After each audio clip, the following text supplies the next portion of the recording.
Hey, y'all. Hey, this is Ann from Andale Homestead. Good morning, good afternoon, good evening, wherever you're watching. This is Casey over at Ormsby Farms. And this is Sandy from Suburban Homesteader, Wyoming, Arizona. Good morning. And I'm Monica from Bland's Promised Land Ranch. Thank you guys so much for coming in. Sorry, I realized we were starting and I'm like looking into my screen over here, trying to make sure that Ginger, who has been an amazing like multitasker in all the chats. I just realized she's not an admin in my chat. So I'm trying to like figure out how to hurry up and make her an admin for my chat really quick.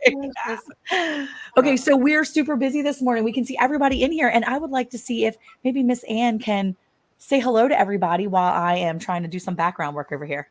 I would love to do that. Hey, Teresa Jukowitz. I'm so glad you're here today, honey. And Knucklehead. That looks like a picture that would be called Knucklehead. Hey, Not For Nothing Homestead Ginger, our sweet moderator for the whole works. Everybody, right now we're broadcasting on all 4 channels as well as Round the Hay Bale channel on YouTube.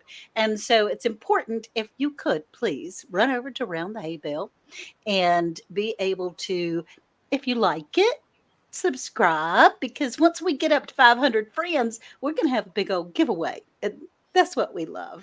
So, hey, Troy Sutton, glad you're here. And Joe Fix It For You. This is Ginger's husband from Not For Nothing Homestead. Joe Fix It For You. And man, this guy can fix anything. Hey, Kayla Duckett. She's the other half of Sneed's Farmhouse. Amanda Dahl, I'm so glad you're here today. And Francisco, my buddy and pal. You know, we Anns have to stick together. Hey, Jeremy. Hello. I'm so glad you're here. It all adds up. Hey there, doll babies. I'm glad you're here. Tamara from L&L Homestead. Hey, y'all. Hey. G Mama grows hard in the garden. She's such a good friend of mine. Thank you for being here, G Mama. She said, good morning and how do everybody? Jesus Loving Homestead. We get to chat with her in just a little bit. Josh, well, hey, honey, from Sherman's Family Farm. He's traveling the whole country every day. You never know where that man's going to drive up in the driveway. So we're just thrilled to have everyone in here today. And thank you so much. We try to keep these lives around 30 minutes, but we are broadcasting on Ormsby Farms, Bland's Promised Land Ranch, Suburban Homesteader, Wyoming, Arizona, and Andale Homestead, as well as Round the Hay Bale. And we just had a great podcast before. And so, Monica, what can you tell us what we were talking about on Monday when our podcast was released? All right, so we were talking about tilling, or maybe not tilling, depending on which side you fall into. I feel like I'm in like that middle ground right now where I kind of want, but I kind of don't. It's like the till angel and the no till angel here. We're a very divided group of hosts. Yeah, we are. Me We and really Ann are. are the Tillin. Yeah. It's like I've got Eric on my shoulder. He's like, till, till, till. And then Carmen's over here and she's like, don't till. Go back to Eden. Try my method. Speaking of Carmen, I feel like maybe we should have Carmen up here. There she is. Carmen from Suburban Homesteader. Thank you so much for coming in. And you were a wonderful guest host on our podcast this past Monday where we talked about tilling or no tilling. You were one of the angels on my shoulders trying to whisper the no-till method in my ear. So tell us a little bit about what we talked about. You guys can chat it up that way. Okay. Why is tilling or no-tilling better? I obviously am for no tilling. And the reason why I am this way is because I've tried a little of both methods.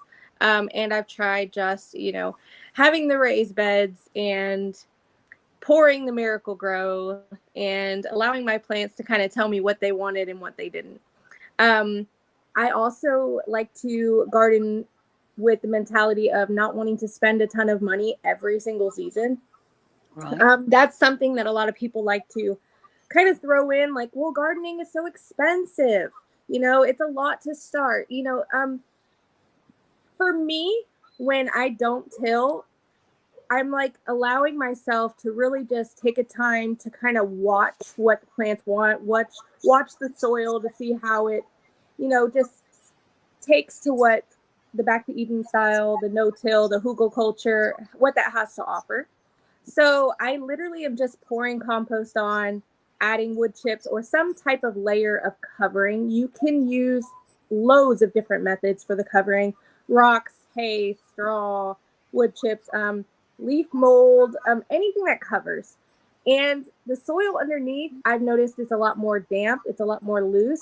It's full of microbes. It's full of fungi. It's full of worms. Just there's life under there. I like to actually call this living soil. So there's a difference in my house. When I talk to people about my garden, I'm like, there's a difference between dirt and living soil. And you can kind of even see it in my yard. It's like the garden, the soil has so much life. And then I go to like my chicken area, or I go to like where the children play, and it's just dusty, like gray sand that that it's really hard to dig in. And obviously there's no life in that soil. Like you could just tell in that dirt, there's no life. So for me, it hasn't just been like guys, you should just do it. Just do the no-till, I heard it's great. I see how well it works. Especially for me, it may take time in the beginning. Don't get discouraged for the first or second season if you're not seeing those immediate results. But isn't that with just life? Like, we were just talking about a diet that people are on. I don't expect to see results tomorrow. Same thing with anything you put yourself into. If you're starting a new business or anything, the soil is going to need time for everything to adjust. And if you're watching my page on Jesus Loving Homesteader, I kind of show you a little bit about the progress. My very first video on YouTube is us starting it. Like us literally looking at the garden and being like, look, this is what it looks like. This is going to change because we're motivated people and we're going to change. That's right. That's right. That's awesome. And Sandy, you are also a non-tiller. I am. And I have to honestly tell you, for years, I had one of those great big tillers and I would till everything. And it is a lot of work. Now, does the soil look beautiful after I till it? Yeah. It's nice and crumbly and all this kinds of stuff like that. But then I really investigated. I like facts. That's just me. I like facts. And so I studied, I listened, I read, and I thought, why am I doing all this work when I can get the same kind of yield, less weeds? I'm going to let the microbes and the worms and my garden and whatever mulch I'm using, because I like leaves for mulches, straw sometimes, let that do all the work. Why should I do all the work? And so it's just choices. It is not right or wrong. I don't think it's anything to end a friendship with. It is just choices. And for me, I love it. I love it that, like Carmen said, the soil is cool and moist, and I just pull less weeds. And as the years go by, it's less and less weeds. Okay. It's really depends on what you want to do. I'll tell you, I watch. Oh, I'm sorry, Ann. I was just going to say that I actually went all through Carmen's page back when I was wanting to do hugelkultur, because she is just the queen of knowledge on hugelkultur. And it is true what she said. I was so disappointed my first year because it did okay. It did fine. But it's taken this year, which is the third year, and the plants actually look like they're wanting to live. So listen to Carmen when it says, don't give up on it. Give it a little bit of years. It will be the best for you. I'm trying, because I am a tiller. I'm trying to spread my branches a little bit and not be so bougie on having to have the perfect farmer rows of tilled crop garden, and do a little bit of the hugelkultur, the raised beds. So this was a fun episode to join in on and listen and learn, and It was, yeah, so absolutely. And you're a tiller too, right? Yeah, you and Worth are big tillers. Not me personally. My husband is an old farmer, and he grew up as a little boy being on the watermelon patch and so forth. And so he thinks that a garden is supposed to have tilled rows, raised rows, and all those types of things. Jill Bait and Tackle Outdoors. Thank you for coming in here. Hey, Christy Betts, we're glad you're here. But I have a question. All right. So this year, because we put down ground cover, it's a cloth, it's very thin. The water can go through it, but we do put down ground cover in our garden because I don't like to pull weeds. And but we burn little holes where we're going to either put the plants that I've already started or place the seeds in. And this year we had 2 rows that still had the ground cover from last year and already had all the little holes for the peas and the beans. And I said, Worth, why don't we don't need to take it up. We can just put some little amendments in the holes and plop those seeds in there and go right on. Well, he didn't like that idea, but we did it. And it really didn't yield as well, but it was the first year. So if if I can steal away a couple of rows in my garden, Carmen, where do I start to be able to have a no-till section? What do I do if it's already an established row, but I need to help it to be more nutrient? You could probably really just steal 2 rows towards the end and just like not have the ground cover right there, that tarp thing you're talking about. I know exactly what you're talking about. I It's would cloth. probably just throw maybe some compost on top and almost like a mound. That's kind of what hugelkultur is. That's where it goes. It's more like a mound, a pile. And see, kind of just put some wood chips or whatever works for you on top and just let it do its thing. But the key in the beginning is not letting it dry out. Oh, I would probably let it or water it really, really well the first couple weeks, kind of get it going. Because if you get like if it's dry and you get like a bad storm or rain or something, all that compost, everything is about to just be everywhere. So oh, I want you to kind of make sure it's in order first and it's established, because your soil is used to what you've been doing. It's used to the tilling. I can go into a garden. All of us can go into a garden that has been tilled and one that's no till, and we can tell immediately that which one has been tilled, even if it's not in those pretty rows. The soil is naturally more like dusty, kind of sandy and loose, to where there's no like, kind of like when you go to a beach and you try to build a sandcastle and then you're trying to make sure the sand is damp so that it can hold its form. Very similar to a garden that's been tilled for so many years. You got to make sure it holds its form. If you're going to try to go from the tilling to the no-till, just that kind of helps with the mulch helps with that a lot, is holding it in place in the beginning. And that's kind of why the first year is a lot harder, because your soil is definitely going through change and it's not used to it. So you just give it time. Sometimes it can get kind of weird. Bad storm comes, your soil's rolling off here, your compost is over there, and you're just like, what is going on? yes. It just takes time. It takes time. I just Okay. start looking to hugelkultur. Okay. Well, I mean, I do sort of kind of hugelkultur in the raised beds, but and we do have chickens as well. So I have a lot of that I use. Whatever those little wood things are. What is that? The Shavings. wood chips, the wood Thank you. shaving. I mean, it's shavings. It's the shavings that you buy at Tractor Supply for your chicken Right. coop.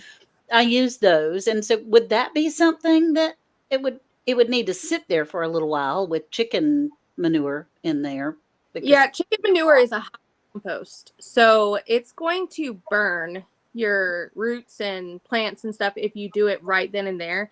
So I would make sure that for sure that the chicken manure with the shavings has been sitting for at least, maybe I want to say 4 or 5 months. But okay. So it's hard. Like when I clean out my coops, I kind of take all of it out in a wheelbarrow and dump it in a pile. And I'll let that pile sit for, I don't know, 4 or 5 months. Some people do longer, some people do less. But 4 or 5 seem to work for me. And I make sure that it's to the point where I can put it on my garden on top and it's not burning anything. That's an issue people have too, is they're like, okay, well, I have these animals, I can use the manure, and they'll go straight from coop to garden, and they're like, why is everything yellow? Why is everything just doing good? And that's usually because it just hasn't been composted enough. Okay. All right. Now, one thing I wanted to tell you, Anne, when you're keeping your plastic down, that cover down for 2 years, just make sure you look every once in a while to see if there's not a lot of slugs starting to have a little home underneath there. Okay. Sometimes there can be fungus and diseases that can happen because you aren't lifting that up. Okay. Here, just be careful. But no matter how you cover your soil, your soil should be covered. If it's mulch, if it's wood chips, like I can't use wood chips here where I am in Wyoming because we are too dry and too windy, and so I would have to be watering every single day for me to break it down. So I use leaves. It just works for me. Okay. So you just need to know your area. Does straw or hay work for you? It might. It just depends. So sometimes, especially if you're going to try 2 rows of no-till, maybe try some different things. Maybe put some leaves on one section, some straw, different things that you have, newspaper, cardboard, whatever you want to use to hold that moisture in. Awesome, because we have a lot of leaves, and that's what we have used in the past as well, is leaves. Now, there's a lot of life that's underneath that. The cloth that we get is it's a cloth. It's not a plastic. So the water still goes through it. The sun really still goes through it. It just stops the grass. It's supposed to be for your flower bed, but we use it for the garden bed.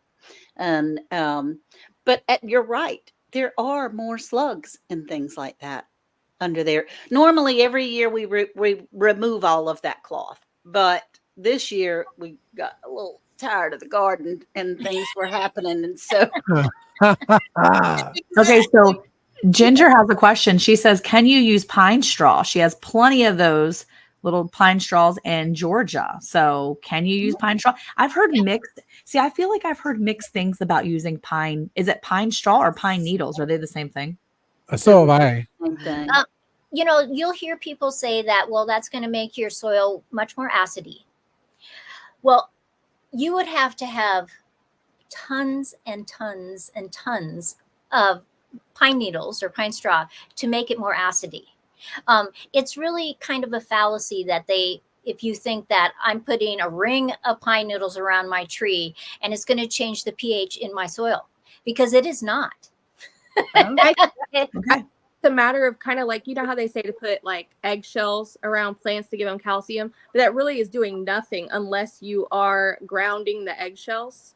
Right. So I see that a lot is people are like, well, I have all my eggshells out there. And I'm like, well, unfortunately, unless you ground that up, it really won't make a huge difference in adding calcium. So I would assume it would be very similar to the pine needles. Because like Sandy said, I mean, if you're just putting pine needles around your plant as a mulch, I don't see that at all adding much acidity at all to your soil. But I would assume if you like grounded up the needles, then put it in the soil, maybe that would make more of a difference. But I mean, who's doing that? Nobody's grounded. And a lot of times when you're trying to change your pH, people have the misconception that it can it changes it that year. Like if you have rhododendrons and you're adding the acidifier in there, you can do it one time. That's not true. You have to do that every single year because your soil won't stay that. It wants to go back to its natural state. So why not let your natural state work for you? And so that's my idea of why I don't till. Also, I want all those natural things in there. I'm going to help it along with my leaves and my different things I add in there, my compost, my worm castings. I want my soil to get stronger and more structural and just make those plants grow better. That's so awesome. And I am going to co-sign for Ginger because here in Georgia, we do have so many pine needles, pine straw, whatever you want to call it, you could probably build a 3-story house just on like an acre of Georgia land. Just saying. Like the It's Three Little everywhere. Pigs. Basically, yes. Correct. So Okay, I'm so so really excited for you, Ginger. So I was gonna say before we go too much further. So we had a question in one of the chats too, and it was kind of back there. It wasn't that it was a question necessarily; it was a statement. Somebody was like, "I don't even know." I put a poll up in my page, and it said, "How do you do your garden? Do you till or no till?" And Evie, who is one of my subscribers, and she's like, "I don't even know what that means." And I was like, "Oh, you know what? Yeah, Oh, we should probably explain what does it mean to till." And what does it mean not to till? Well, Oh, obviously right. that's easy enough, right? So to till is simply what? Just turning the ground over? Is that the most basic form? well, yeah, and you may use it with a rototiller. You might use a broad fork, and a lot of people that are considered no-till do use a broad fork sometimes just to get a little more air. It's a little more non-invasive to your soil. But most of the time, when people you think of tilling, they got a tractor behind it and they're pulling it, or they got a big rototiller, or one of those little mantis rototillers as you go through. Yeah, Casey, you gonna be the first little piggy. Get your house blown away. Correct. Yeah. So yeah, as far as Yeah. that's true. I mean, I didn't even. It was it's only been in the last couple of years, and it's not a new concept, but it was a new information to me. To what do you mean you don't till your garden each year? I mean, that Right. just Right. was Yeah, a, and a way of life. sometimes people, when they're tilling because they want to incorporate maybe manures or compost in there.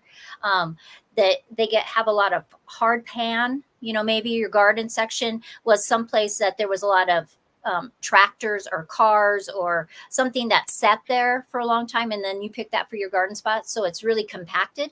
And so at that point, when you start a new garden, I don't think there's anything wrong with tilling that first year. I seriously don't. Break it up a little bit. See what's going to come exposed in there.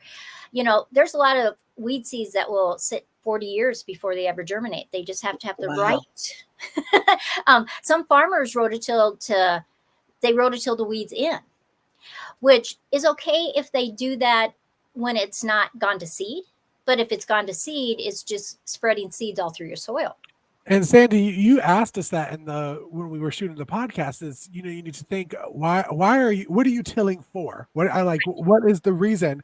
And because me, Worthdale, and Eric Bland have the same brain, because my eye twitches a little bit when we don't till, and I Yeah, start it does. going crazy. But then I had to sit and think. I was like, well, why do you till? And really, the best answer I get is because I saw it on YouTube. Honest to God, that is the true thing that I'm saying. That I don't know why we tell. I'm just a tiller. Well, there's a lot of studies out there. So, facts, studies, I like it. That they've done 5-year studies on the beds are exactly the same. They're tilling every year on one bed. They're not tilling on the other beds. They're raising the same kind of crops, and they're seeing the production. Well, it's very similar, that how much food you're getting, how much poundage. It can be very similar. So for me, why do I want to work that hard? I want my garden to work that That's hard, true. not me. Right. Very true. Andy also mentioned kind of the fork kind of moving the soil a little bit. Sometimes that's not technically considered tilling. I actually do that for my potatoes. So I have a huge barrel that I do potatoes in almost every year. And I almost always make sure that I have my little fork and I'm kind of just aerating it a little bit more, because I have my entire garden is no till, but for some reason, my potatoes, I just have to maneuver that soil just a little bit, and I'll add whatever compost is needed, because I've tried before to kind of just throw the potatoes in it. I do get a harvest, but nowhere near the harvest I get when I fork that soil in that big old barrel.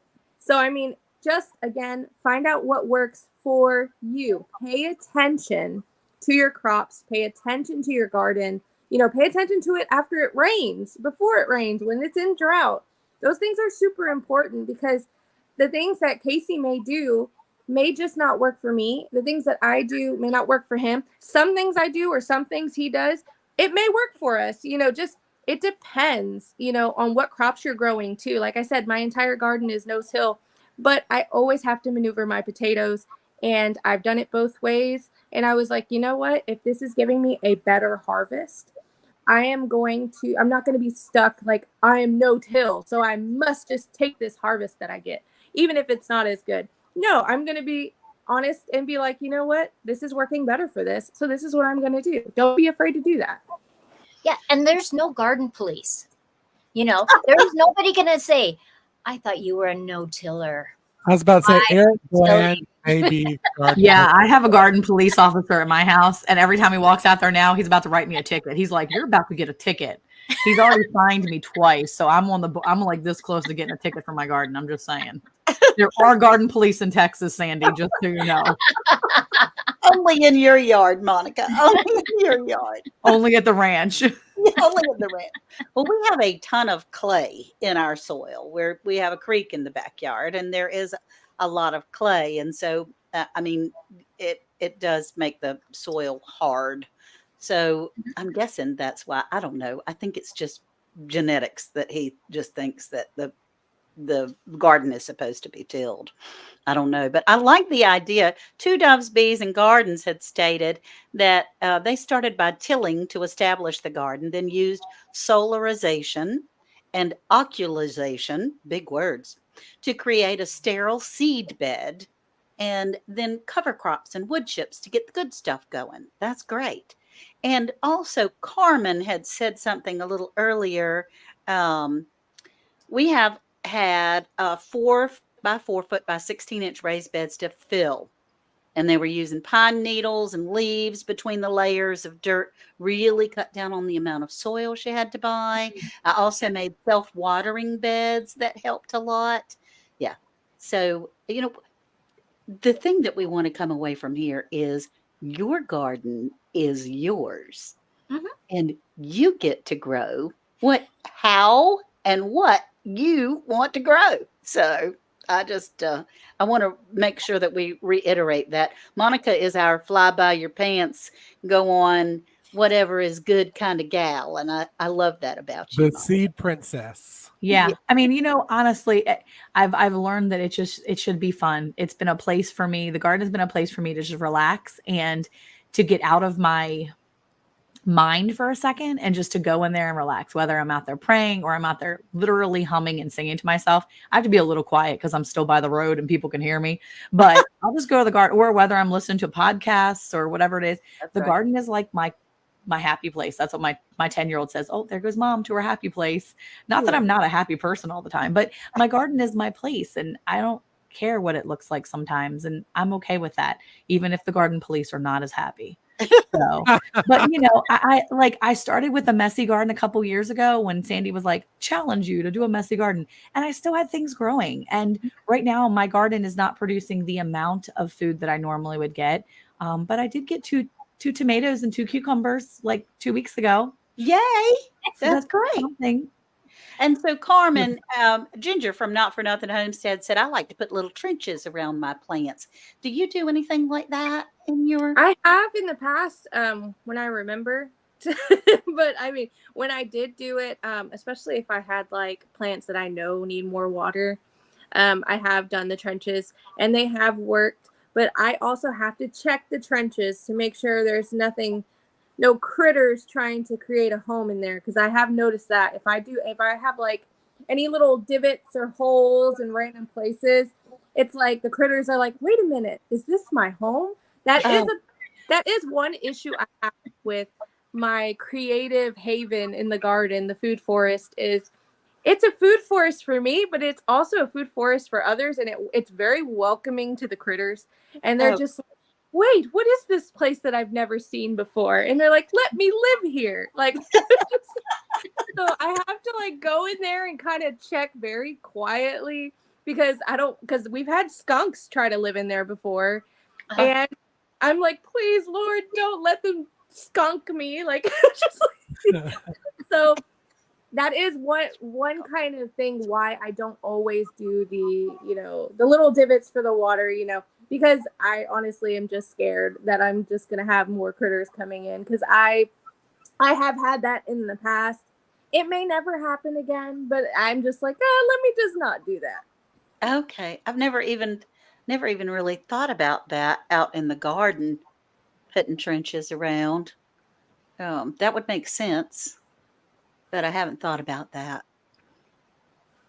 And so, yeah, go ahead, Casey. I was going to say that I had tried that one time, because even when you have the rows, if you make it like little ditches, you're not having to stand there forever and ever and ever and ever and ever and ever watering. You water and it runs down. It's like science. I wasn't good in school, but at least I could figure out that a slide works. Slide in the water right on down.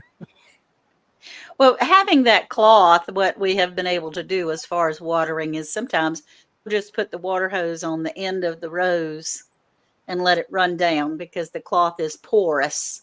And so it really wets the dirt on either side, or the soil, I should say, on either side. And so as far as no tilling, did we get that question answered, do you think, Monica, where what is tilling and what is not tilling? Absolutely. I think it worked. I think we just talked about it enough, where you're tilling is you're turning over the soil, you're, aerating it. Sandy had answered that. And obviously not tilling is not doing it. I think it's great because we've discussed so many things here, but there's still more in our podcast that we just talked about this Monday. So I'm going to drop the Linktree link again, and y'all can just go click in that and listen to our episode anytime you want. There we go. Well, thank you. Oh, go ahead. I'm sorry. Oh, I just wanted to say that when you're no-tilling, everything just gets laid on top. Where you're tilling, you're probably tilling the compost and the manures and stuff in there. No-till, everything is on top. And it just lets the garden do the work.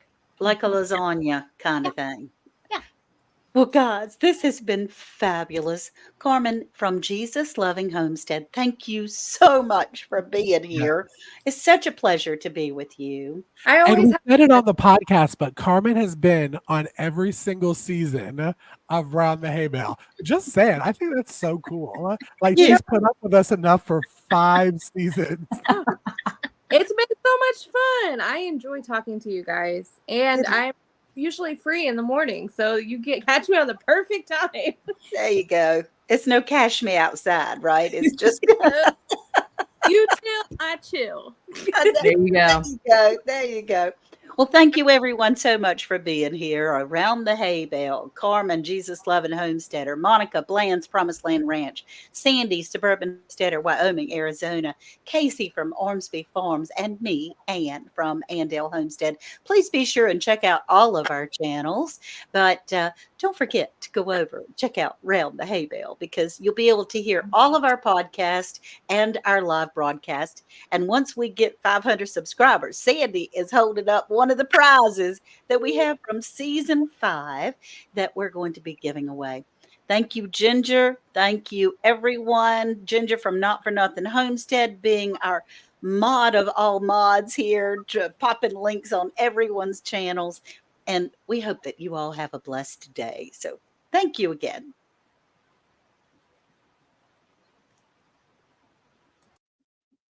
Hey, Monica, did you know it's now even easier to listen to Round the Hay Bale podcast? What? Really? How easy? That's right. All you have to do is say, Alexa, play Round the Hay Bale podcast. Playing Round the Hay Bale podcast on Apple Music. Ooh, we're really fancy now. Tune in to Round the Hay Bale every Monday at 9 a.m. Central Time.